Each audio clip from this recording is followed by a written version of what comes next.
بسم الله الرحمن الرحيم. الحمد لله الذي أنزل على عبده الكتاب ولم يجعل له عوجا قيما لينذر بأسا شديدا من لدنه ويبشر المؤمنين الذين يعملون الصالحات أن لهم أجرا حسنا ماكثين فيه أبدا وينذر الذين قالوا اتخذ الله ولدا ما لهم به من علم ولا لآبائهم كبرت كلمة تخرج من أفواههم إن يقولون إلا كذبا فلعلك باخع نفسك على آثارهم إن لم يؤمنوا بهذا الحديث أسفا إنا جعلنا ما على الأرض زينة لها لنبلوهم أيهم أحسن عملا وإنا لجاعلون ما عليها صعيدا جرزا أم حسبت أن أصحاب الكهف والرقيم كانوا من آياتنا عجبا إذ أوى الفتية إلى الكهف فقالوا ربنا آتنا من لدنك رحمة وهيئ لنا من أمرنا رشدا فضربنا على آذانهم في الكهف سنين عددا ثم بعثناهم لنعلم أي الحزبين أحصى لما لبثوا أمدا نحن نقص عليك نبأهم بالحق إنهم فتية آمنوا بربهم وزدناهم هدى وربطنا على قلوبهم إذ قاموا فقالوا ربنا رب السماوات والأرض لن ندعو من دونه إلها لقد قلنا إذا شططا هؤلاء قومنا اتخذوا من دونه آلهة لولا يأتون عليهم بسلطان بين فمن أظلم ممن افترى على الله كذبا وإذ اعتزلتموهم وما يعبدون إلا الله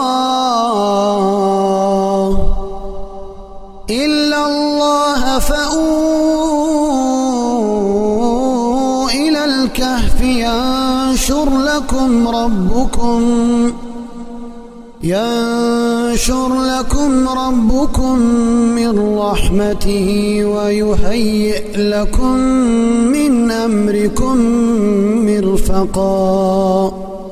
وترى الشمس إذا طلعت تزاور عن كهفهم ذات اليمين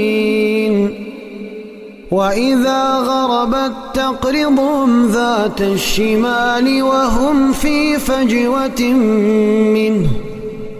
ذلك من آيات الله من يهد الله فهو المهتد ومن يضلل فلن تجد له وليا مرشدا وتحسبهم أيقاظا وهم رقود ونقلبهم ذات اليمين وذات الشمال وكلبهم باسط ذراعيه بالوصيد لو اطلعت عليهم لوليت منهم فرارا ولملئت منهم رعبا وكذلك بعثناهم ليتساءلوا بينهم قال قائل منهم كم لبثتم قالوا لبثنا يوما أو بعض يوم قالوا ربكم أعلم بما لبثتم فابعثوا أحدكم بورقكم هذه إلى المدينة فلينظر أيها أزكى طعاما فليأتكم برزق منه وليتلطف ولا يشعرن بكم أحدا إنهم إن يظهروا عليكم يرجموكم أو يعيدوكم في ملتهم ولن تفلحوا إذا أبدا وكذلك أعثرنا عليهم ليعلموا أن وعد الله حق وأن الساعة لا ريب فيها إذ يتنازعون بينهم أمرهم فقالوا ابنوا عليهم بنيانا ربهم أعلم بهم قال الذين غلبوا على أمرهم لنتخذن عليهم مسجدا سيقولون ثلاثة رابعهم كلبهم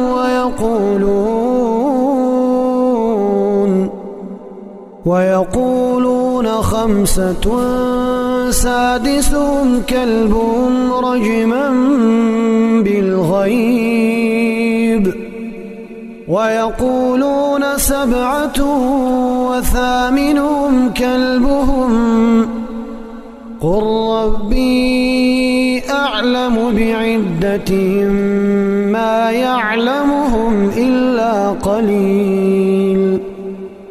فلا تمار فيهم إلا مراء ظاهرا ولا تستفت فيهم منهم أحدا ولا تقولن لشيء إني فاعل ذلك غدا إلا أن يشاء الله واذكر ربك إذا نسيت وقل عسى أن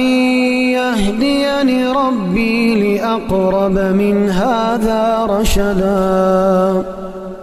ولبثوا في كهفهم 300 سنين وازدادوا 9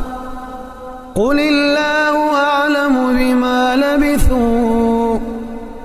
له غيب السماوات والأرض أبصر بي وأسمع ما لهم من دونه من ولي ولا يشرك في حكمه أحدا واتل ما أوحي إليك من كتاب ربك لا مبدل لكلماته ولن تجد من دونه ملتحدا واصبر نفسك مع الذين يدعون ربهم بالغداة والعشي يريدون وجهه ولا تعد عيناك عنهم تريد زينة الحياة الدنيا ولا تطع من أغفلنا قلبه عن ذكرنا واتبع هواه وكان أمره فرطا وقل الحق من ربكم فمن شاء فليؤمن ومن شاء فليكفر إنا أعتدنا للظالمين نارا أحاط بهم سرادقها وإن يستغيثوا يغاثوا بماء كالمهل يشوي الوجوه بئس الشراب وساءت مرتفقا إن الذين آمنوا وعملوا الصالحات إنا لا نضيع أجر من أحسن عملا أولئك لهم جنات عدن تجري من تحتهم الأنهار يحلون فيها من أساور من ذهب ويلبسون ثيابا خضرا من سندس وإستبرق متكئين فيها على الأرائك نعم الثواب وحسنت مرتفقا واضرب لهم مثل الرجلين جعلنا لأحدهما جنتين من أعناب وحففناهما بنخل وجعلنا بينهما زرعا كلتا الجنتين آتت أكلها ولم تظلم منه شيئا وفجرنا خلالهما نهرا وكان له ثمر فقال لصاحبه وهو يحاوره أنا أكثر منك مالا وأعز نفرا ودخل جنته وهو ظالم لنفسه قال ما أظن أن تبيد هذه أبدا وما أظن الساعة قائمة ولئن رددت إلى ربي لأجدن خيرا منها منقلبا قال له صاحبه وهو يحاوره وكفرت بالذي خلقك من تراب ثم من نطفة ثم سواك رجلا لكن هو الله ربي ولا أشرك بربي أحدا ولولا إذ دخلت جنتك قلت ما شاء الله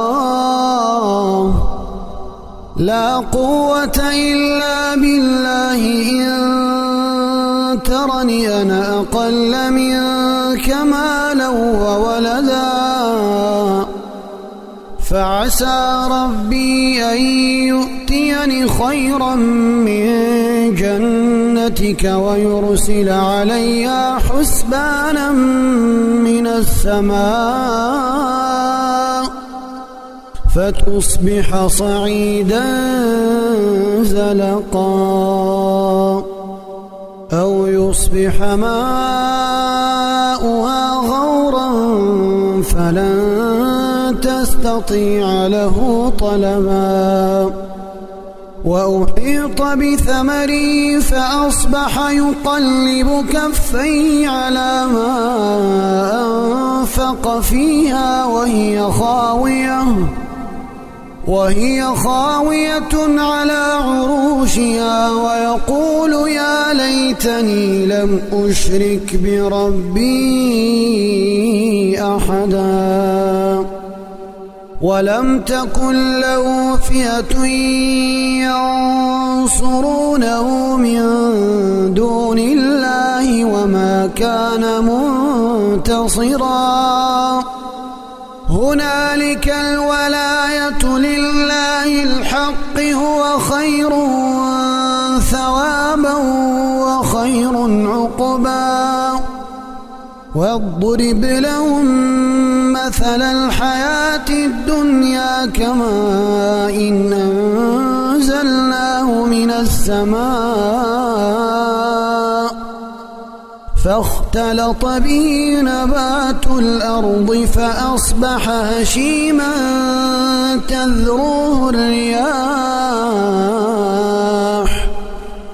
وكان الله على كل شيء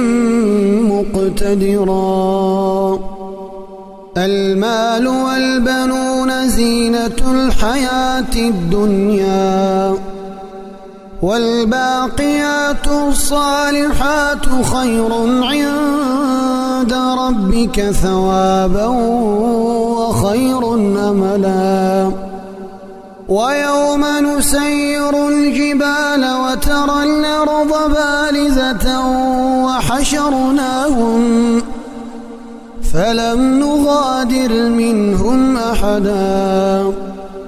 وعرضوا على ربك صفا لقد جئتمونا كما خلقناكم أول مرة بل زعمتم أن لن نجعل لكم موعدا ووضع الكتاب فترى المجرمين مشفقين مما فيه ويقولون يا ويلتنا ما لهذا الكتاب لا يغادر صغيرة ولا كبيرة إلا أحصاها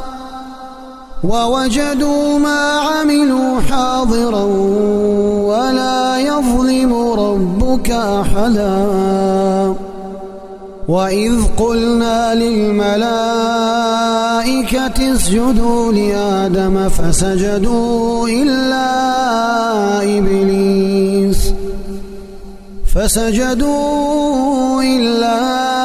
إبليس كان من الجن ففسق عن أمر ربه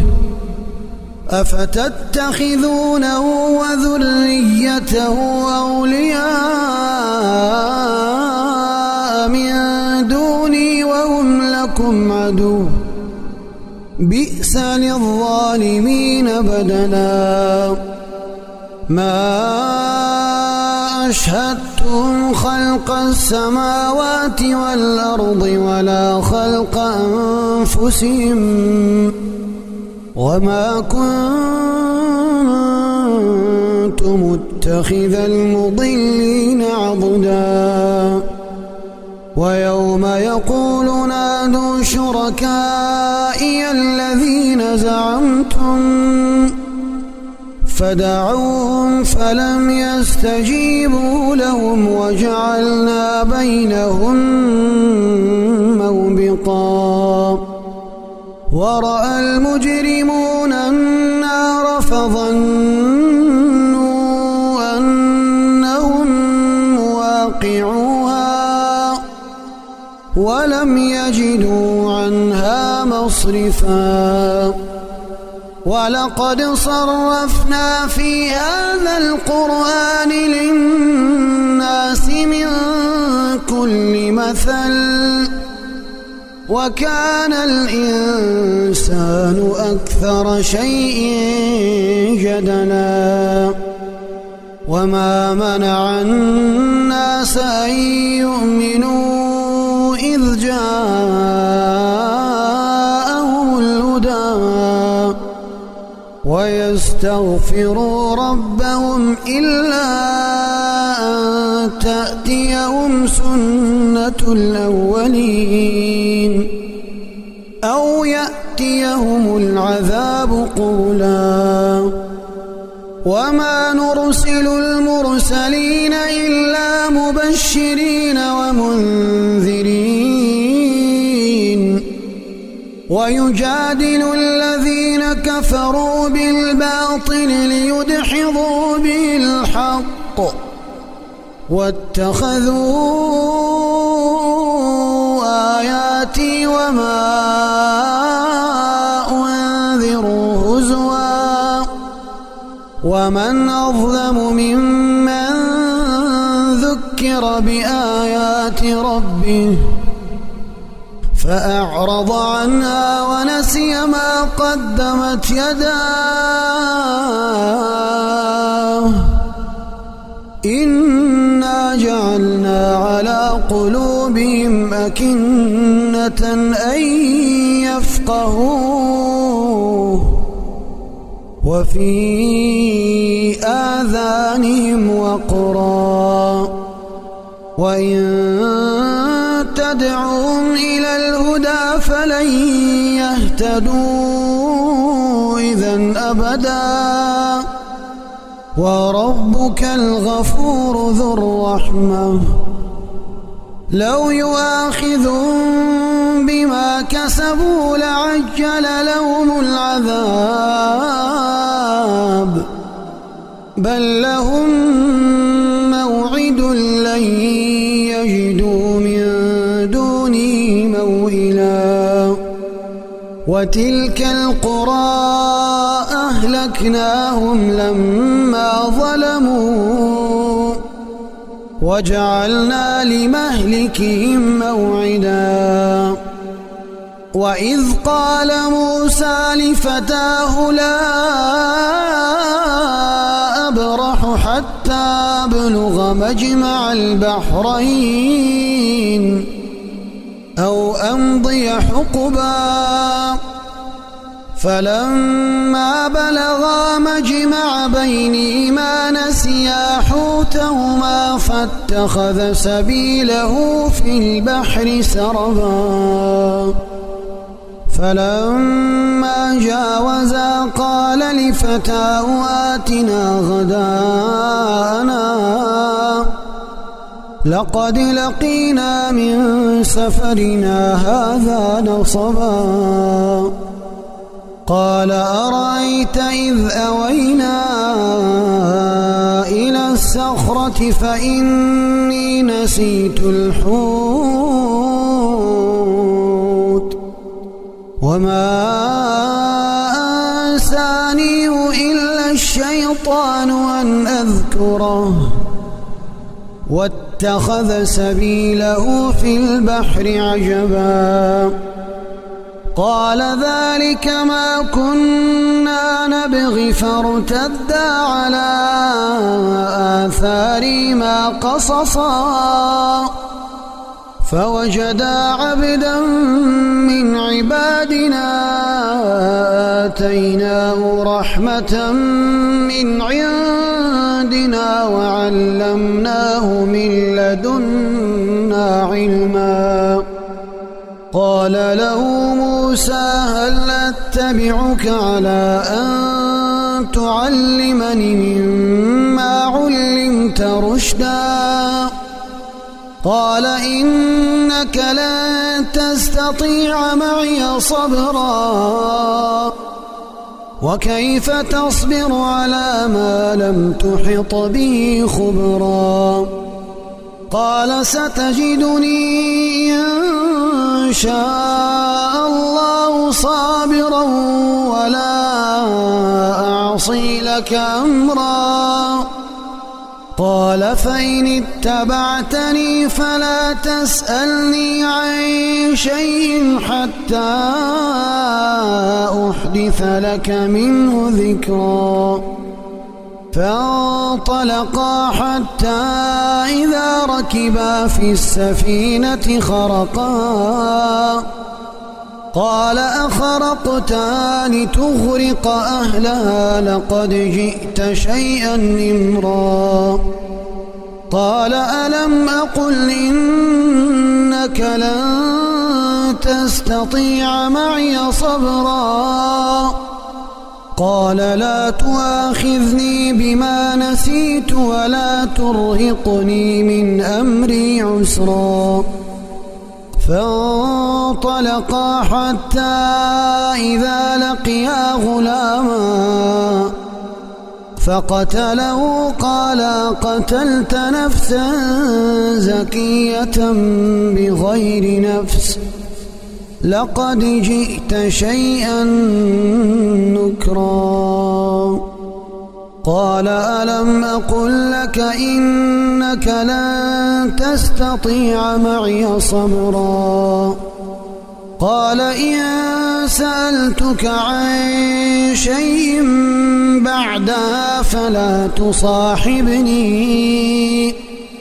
قد بلغت من لدني عذرا. فانطلقا حتى إذا أتيا أهل قرية استطعما أهلها فأبوا أن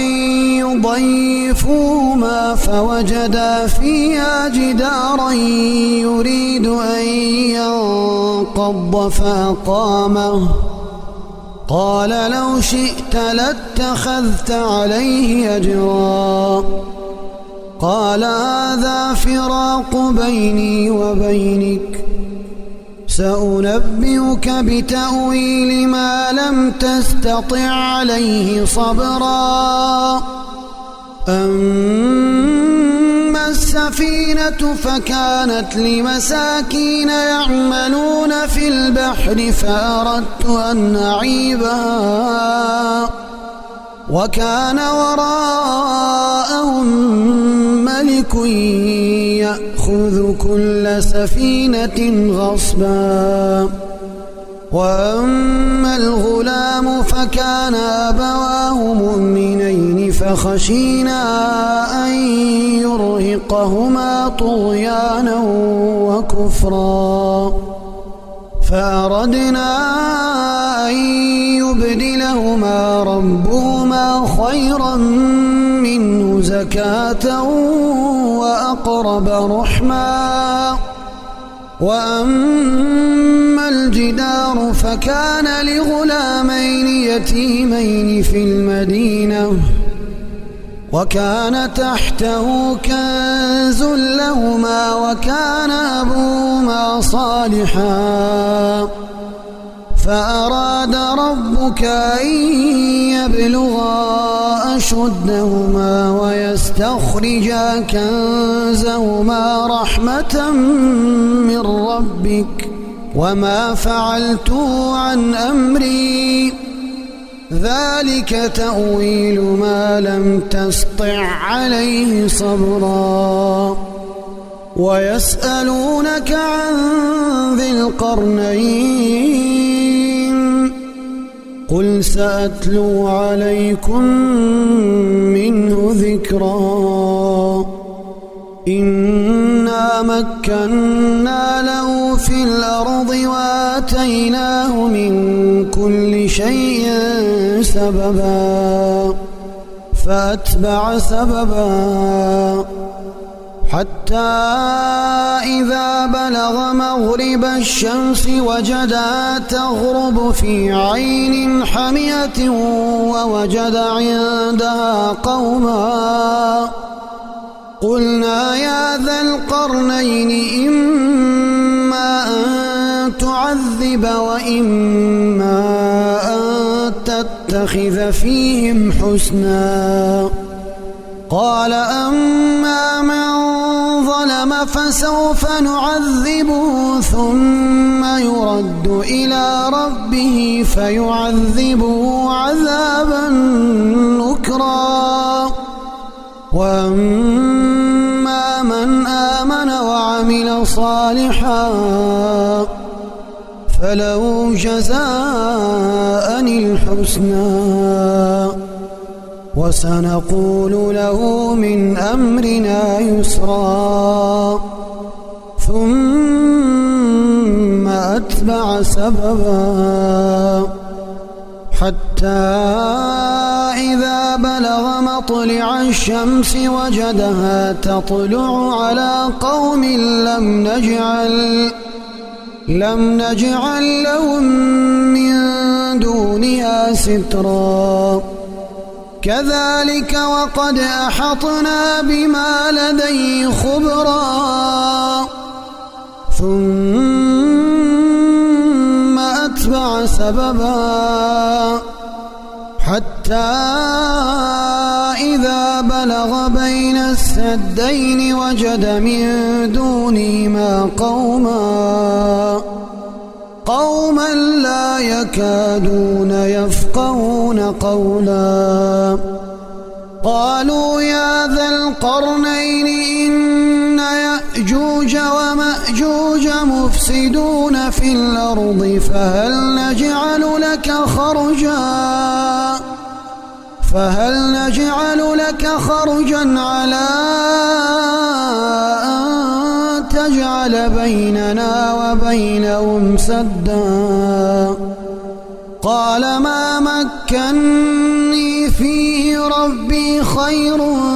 فاعينوني بقوة أجعل بينكم وبينهم ردما. آتوني زبر الحديد حتى إذا ساوى بين الصدفين قال انفخوا حتى إذا جعله نارا قال آتوني أفرغ عليه قطرا. فما استطاعوا أن يظهروه وما استطاعوا له نقبا. قال هذا رحمة من ربي فإذا جاء وعد ربي جعله دكا وكان وعد ربي حقا. وتركنا بعضهم يومئذ يموج في بعض ونفخ في الصور فجمعناهم جمعا وعرضنا جهنم يومئذ للكافرين عرضا. الذين كانت أعينهم في غطاء عن ذكري وكانوا لا يستطيعون سمعا. أفحسب الذين كفروا أن يتخذوا عبادي من دوني أولياء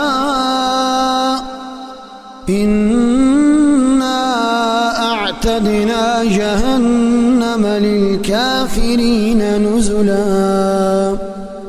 قل هل ننبئكم بالأخسرين أعمالا الذين ضل سعيهم في الحياة الدنيا وهم يحسبون أنهم يحسنون صنعا. أولئك الذين كفروا بآيات ربهم ولقائه فحبطت أعمالهم فلا نقيم لهم يوم القيامة وزنا ذلك جزاؤهم جهنم بما كفروا واتخذوا آياتي ورسلي هزوا إن الذين آمنوا وعملوا الصالحات كانت لهم جنات الفردوس نزلا خالدين فيها لا يبغون عنها حولا قل لو كان البحر مدادا لكلمات ربي لنفد البحر قبل أن تنفد كلمات ربي ولو جئنا بمثله مددا قل إنما أنا بشر مثلكم يوحى إلي أنما إلهكم إله واحد فمن كان يرجو لقاء ربه فليعمل عملا صالحا ولا يشرك بعبادة ربه